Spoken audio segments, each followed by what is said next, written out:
मोनाली साळुंखे या चॅनलमध्ये तुमचं मनापासून स्वागत आहे। तर आजच्या ब्लॉगमध्ये मी बनवणार आहे शिंगोळे। तर चला, 3 वाट्या गव्हाचं पीठ, 1 वाटी बेसन, 3 चमचे तेल, चवीनुसार मीठ, ओवा, जिरे, बडीशोप आणि हळद। मी इथे कोथिंबीर घेतली आहे, लसूण घेतला आहे, लाल मिरच्या घेतला आहे, वाटलंच तुम्ही हिरव्या मिरचीचा बी यूज करू शकता। थोडं अद्रक घेतलंय चवीनुसार आणि मी आता हे मिक्सरमधून काढून 3 वाट्या गव्हाचं पीठ घेणार आहे आणि पीठ भिजायला मी मोठा बाउल घेतला आहे। आता त्याच्यात 1 वाटी बेसन पीठ टाकणार आहे आणि चवीनुसार मीठ टाकायचं।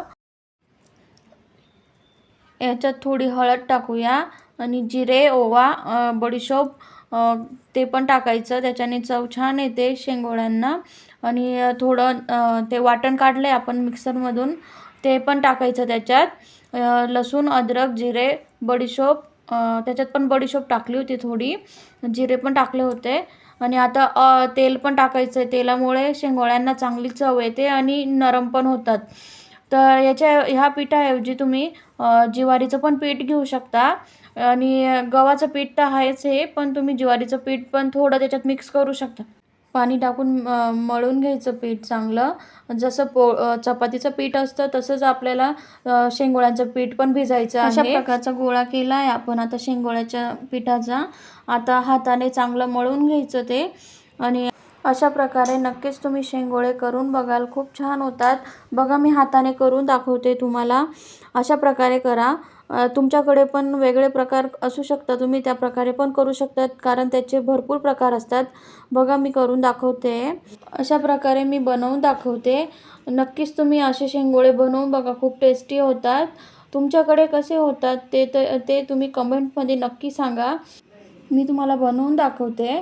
आमच्याकडे असे गोल बनवतात, याचे भरपूर प्रकार असल्यामुळे तुम्ही तुमच्या हिशोबाने बनवू शकता। हे तुम्ही हिवाळ्यात खाल्लं तर खूपच छान असतं। आणि मी आता पूर्ण पिठाचे बनवून दाखवलेत तुम्हाला शेंगोळे। अशा प्रकारे नक्कीच बनवा, बनवायला पण सोपे असतात। मी आता फोडणी तयार करणार आहे। मी आता कढई तापवायला ठेवली आहे, त्याच्यात आपण 3 चमचे तेल टाकलं आहे। तेल थोडं जास्त टाकायचं, तेल जास्त टाकल्यामुळे शेंगोळे खूप छान येतात।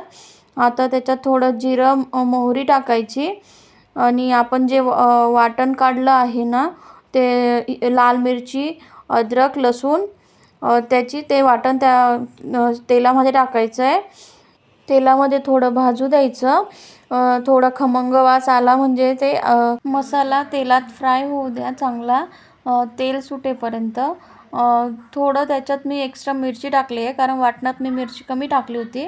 आता हळद टाकली आहे थोडी, हळद टाकून पण चांगलं त्याला मिक्स करा।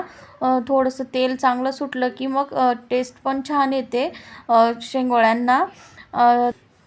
तुम्ही थोडा याच्यात आहे ना गरम मसाला पण टाकू शकतात। आमच्याकडे गरम मसाला कमी खातात म्हणून मी गरम मसाला नाही टाकला आहे।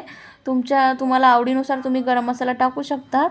याच्यात थोडं आपण आता चवीनुसार मीठ टाकलं आहे। मीठ टाकून पण चांगलं हलवूया त्याला। हलवलं की आता याच्यामध्ये आपण थोडं पाणी टाकूया। मी 3 लोकांच्या शेंगोळ्यांसाठी मी 3 ग्लास पाणी टाकलं आहे। आता त्याला चांगली उकळी येऊ द्या, हलवत राहायचं आहे थोडं। मग आपण त्याच्यात आता एक शेंगोळे असे टाकायचे आहेत, म्हणजे ते चिपकणार नाही, आणि हलवायचं आहे थोडं आणि अशी चांगली उकळी येऊ द्या। मग त्याच्यानंतर 20 मिनटं तरी लागतात, 15-20 मिनटं। त्याला चांगली खळखळ उकळी येऊ द्या आणि बघा शिजले की, आणि गॅस बंद करून द्या। बघा, अशा प्रकारे होते आपली शेंगोळे तयार।